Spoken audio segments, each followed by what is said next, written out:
At 02:13 in the morning, somewhere north of the Strait of Hormuz, the radar picture began to saturate. Not with aircraft, not with ballistic missiles, with dots, dozens of them at first, then hundreds. Low, slow, scattered across multiple bearings like metal fragments thrown across black water. Iranian Shahed drones, rising off hidden launch sites along the coast, pushing south toward the carrier strike groups converging in the Arabian Sea. The operators inside the Combat Information Center aboard the USS George H.W. Bush had seen this pattern before in the Red Sea. They already knew the danger was not the individual drone. It was the math, because every Shahed flying toward the fleet cost Iran perhaps tens of thousands of dollars. Every Standard Missile interceptor rising to kill it could cost the United States Navy more than $2 million. And once the Mark 41 vertical launch cells aboard an escort destroyer emptied out, there was no reload at sea. That ship became a billion-dollar radar platform with a shrinking ability to defend itself. That was the real countdown. Not the flight time of the drones, the depletion curve of the fleet itself. And somewhere on the flight deck of the Bush, bolted inside what looked like an oversized gray shipping container, sat a weapon the Navy had barely acknowledged existed until April 2026. A system quietly tested aboard an American supercarrier for the first time in history, the LOCUST laser weapon system. And in this hypothetical wargame scenario inspired by real deployments, the entire equation changes. Because for the first time, the carrier does not have to win by carrying more missiles. It wins by carrying electricity. The geography matters immediately. The Persian Gulf and northern Arabian Sea compress reaction time into a tactical nightmare. Iranian launch points along the coastline, islands, and mobile truck batteries create overlapping drone corridors across some of the most commercially crowded shipping lanes on Earth. A Shahed 136 flying low over warm water is not difficult to detect individually. The problem is sorting it from everything else fast enough to make the right firing decision. That is where most people misunderstand drone warfare. The danger is not sophistication, it is accumulation. A Shahed is closer to a flying artillery shell than a fighter aircraft. Cheap engine, simple guidance, small radar signature. But when dozens arrive from staggered bearings, forcing destroyers to track, classify, assign interceptors, and preserve missile inventories simultaneously, the engagement geometry starts collapsing under its own pressure. The Houthis exposed this problem in the Red Sea long before Iran had to. American destroyers burned through expensive interceptors, shooting down drones that cost less than the tires on an F-35. Every engagement technically counted as a victory. But strategically, the exchange rate was becoming unsustainable. And Tehran noticed. Now imagine 3 carrier strike groups moving into the region simultaneously. Air wings repositioning. Tankers rerouting. Iranian coastal radar watching every nautical mile. Suddenly, the objective changes from destroying the fleet to exhausting it. That is where the LOCUST container enters the story. From a distance, the system looks unimpressive. No giant turret, no missile rails, no cinematic recoil. Just a compact directed energy platform integrated onto the carrier's flight deck architecture. But inside that housing is the operational logic the Navy has been chasing for 2 decades. An effectively bottomless magazine. Because unlike a missile launcher, a laser does not run out of projectiles. It draws power. And aboard a Nimitz-class supercarrier like the USS George H.W. Bush, power is one thing the ship possesses in absurd quantities. The Bush runs on 2 A4W nuclear reactors. Together they generate massive electrical output originally intended to move nearly 100,000 tons of steel through ocean water while sustaining catapults, radar systems, command infrastructure, aviation fuel operations, and full combat tempo for months. The laser taps into that ecosystem, and suddenly the economics shift violently. A standard missile intercept might cost millions. The laser engagement could cost dollars in electrical consumption, maybe less. That changes commander behavior immediately. Because once a weapon becomes cheap enough to fire continuously, hesitation disappears. The first Shaheds cross into outer defensive range at low altitude. E-2D Hawkeye aircraft overhead push tracking data into the fleet network. Spy 1 and Spy 6 radar arrays aboard escort destroyers begin building firing solutions. Normally this is the phase where commanders start making ugly inventory decisions. Which targets demand missiles? Which can be risked? Which tracks might actually be decoys designed to waste interceptors? But the carrier now possesses a different layer inside the defense architecture. The laser does not replace missiles. It protects them. That distinction matters. Missiles still handle supersonic threats, ballistic trajectories, and long-range intercept geometry. But the laser attacks the lowest cost saturation layer. The drone's meant to drain the fleet before the real attack begins. And this is where the physics become important. A missile kills through explosive force. A laser kills through structural failure. It concentrates energy onto one point until the target stops functioning. Guidance systems fry. Control surfaces weaken. Fuel ignites. Sensors blind. At tactical ranges, the effect can feel less like being shot and more like having part of the aircraft suddenly cease to exist. Think of it like holding a magnifying glass under sunlight until paper ignites.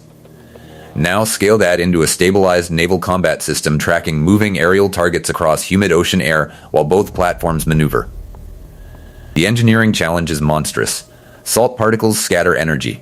Humidity absorbs portions of the beam. Atmospheric distortion bends precision over distance. The ocean itself creates thermal turbulence rising off the waterline. Every environmental factor fights the beam before it even touches the target, which means if the Navy fielded this system aboard a supercarrier anyway, it believes the tactical payoff outweighs those limitations. And then, another system enters the engagement. ODIN, the Optical Dazzling Interdictor Navy. Already deployed across sections of the Arleigh Burke destroyer fleet, ODIN operates differently from a hard-kill laser. Instead of physically burning through targets, it attacks optical systems themselves. Sensors, guidance packages, cameras, tracking hardware. Against a Shahed 238 cruise missile variant relying on optical navigation during terminal approach, even temporary sensor disruption can destroy the attack geometry completely, and that creates a terrifying reality for drone operators. The missile may still physically survive, but it no longer knows where the ship is. Imagine sprinting through a dark hallway while someone repeatedly flashes industrial floodlights directly into your eyes. You may continue moving forward, but precision disappears. Orientation collapses. Small errors compound into catastrophic misses. That is what ODIN does to incoming threats. And unlike kinetic interceptors, it can repeat the process again and again without depleting physical inventory. Now the timeline tightens. Iranian launch cells continue pushing drones southward in staggered waves. This is not a single attack. It is pressure cycling. Every 20 to 30 minutes, another layer enters the battle space. Some fly high enough for easier tracking, others skim lower over sea clutter. Some deliberately drift off course to force radar attention away from the main swarm axis. And then, commanders aboard the escorts face the decision the entire doctrine has been trying to avoid. Do they preserve Veal's cells for the possibility of anti-ship missiles later? Or spend them now ensuring nothing leaks through? Because the Mark 41 vertical launch system has a fatal operational weakness in prolonged combat: reloading. At sea, rearming VL cells is extraordinarily difficult, dangerous, and operationally constrained. Once a destroyer fires through enough interceptors, the ship's defensive depth begins shrinking permanently until it reaches port or specialized resupply conditions. Iran understands this. That is why drone saturation matters even when drones themselves are individually weak. This is where most people got the story wrong. The drone swarm is not necessarily the main weapon. The swarm is the mechanism designed to open space for the main weapon. If enough interceptors disappear, the next layer changes everything. Cruise missiles, ballistic missiles, maritime strike aircraft, fast attack craft. Suddenly the fleet's defensive geometry becomes thinner, slower, and more selective. The laser exists to stop that transition before it begins. And now, the carrier group starts fighting differently, because commanders understand something new. Every drone destroyed electrically is a missile still sitting inside a launch cell later. That changes tempo. It changes confidence. It changes aggression. The LOCUST system begins engaging drones inside short-range windows where atmospheric conditions remain favorable. Beam dwell time locks onto exposed sections of incoming Shaheds. One loses control authority and spirals into the water. Another continues flying for several seconds before its engine compartment flashes white and detonates. Another abruptly banks off target after optical disruption from ODIN interference. The kills do not look cinematic. There are no giant explosions, just functioning aircraft turning into falling debris. And the psychological effect inside the fleet becomes immediate because operators can see the inventory numbers stabilizing. That matters more than spectacle. For years, naval planners worried about magazine depletion the same way Cold War submariners worried about torpedo counts. Because once inventories begin collapsing during sustained combat, commanders stop thinking offensively. Every tactical decision becomes defensive conservation. The laser interrupts that spiral. But then, the situation becomes worse than anticipated. Iranian operators alter the geometry. Instead of concentrating drones into dense swarms, they spread them wider across multiple altitude bands and bearings, exploiting one of the fundamental limitations of directed energy systems. Engagement concurrency. A laser can engage rapidly, but it still engages targets sequentially. One beam, one track, one dwell window at a time. And suddenly the defensive architecture faces the exact stress test Iranian doctrine intended to create. Can the fleet process enough targets fast enough before the saturation point arrives? Now the carrier air wing enters the equation.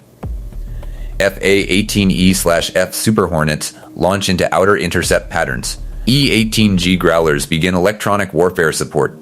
Airborne assets push the defensive perimeter outward because every drone destroyed farther from the carrier buys additional seconds for the laser systems closer in. Seconds matter enormously in naval combat. A Shahed moving roughly 115 to 120 miles per hour sounds slow until dozens approach simultaneously from different vectors, while civilian shipping traffic crowds radar returns across confined waterways. And then comes the hidden advantage nobody outside naval engineering circles talks about enough: heat management. Because the limitation on naval lasers is not simply generating energy, it is surviving the thermal load created after firing repeatedly. Every shot dumps heat into the system.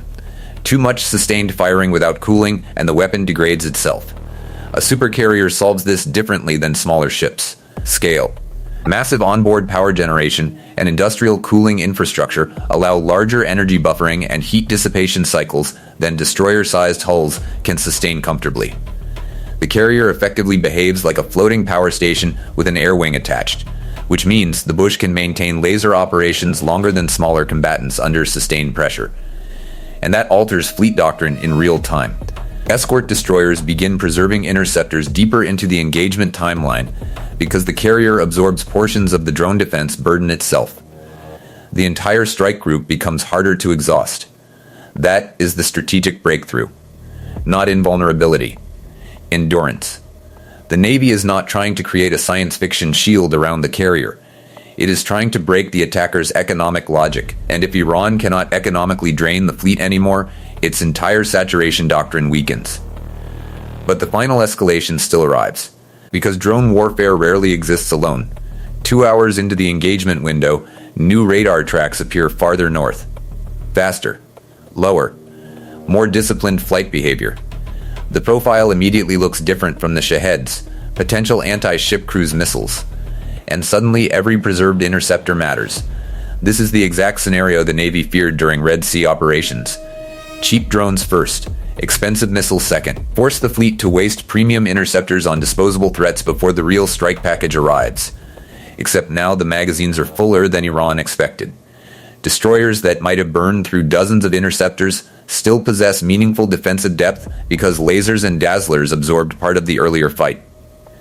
Standard missiles launch under far more selective conditions. Engagement officers no longer panic fire against every radar return. The geometry stabilizes, and that stabilization may be the single most important outcome in the entire scenario. Because modern naval warfare is increasingly about information saturation before physical destruction. Whoever collapses the opponent's decision cycle first usually wins the engagement long before ships sink. The lasers buy clarity. Clarity buys time. Time preserves missiles. And preserved missiles stop the weapons that actually kill carriers. By dawn, debris fields float across sections of the northern Arabian Sea. Fragments of composite wings. Burned engine casings. Charred fuselage sections drifting through tanker routes beneath surveillance aircraft circling overhead. The carrier groups remain operational. Flight operations continue. Interceptors remain available inside VL's cells across the escorts. And somewhere inside Iranian planning circles, a far more dangerous realization begins forming. The cost equation may no longer work. For decades, the assumption behind saturation warfare was brutally simple. Force the United States to spend more defending than you spend attacking. Overwhelm inventories. Stretch reaction time. Exploit economics. But directed energy systems attack that assumption directly. Because once electricity replaces missiles against low-end threats, the attacker loses the leverage advantage that made drone saturation strategically attractive in the first place. That does not mean lasers solve everything. Weather still matters. Range still matters. Beam attenuation still matters. Simultaneous attack density still matters. Ballistic missiles remain a different category of threat entirely. Hypersonic weapons compress timelines beyond what current laser architectures comfortably handle. But the doctrine has already shifted. And this is the real significance of the USS George H.W. Bush deployment. Not because one laser container suddenly makes aircraft carriers invincible, but because it signals that the United States Navy understands the next naval arms race may not revolve around bigger missiles. It may revolve around sustainable defense. Who can keep fighting longest? Who can preserve inventory deepest into combat? Who can survive the economics of attrition when thousands of cheap autonomous systems enter the battlefield simultaneously? The Navy quietly revealed the LOCUST deployment only days before multiple carriers converged near the Middle East. That timing matters. Because strategic messaging in naval warfare is never accidental. Adversaries were meant to see it. A carrier that can manufacture defensive shots from reactor power instead of finite ammunition changes planning assumptions across the entire region. Iranian drone doctrine now faces a problem it was designed specifically to avoid: diminishing returns. And if that trend continues, the future carrier strike group may look less like a floating missile battery and more like a layered energy defense network surrounded by aircraft and sensors. The age of the infinite magazine may be beginning quietly, hidden inside gray containers bolted to steel flight decks. No parade, no announcement, just a shift in physics that could alter naval warfare for the next generation. If you want more tactical breakdowns like this, subscribe now.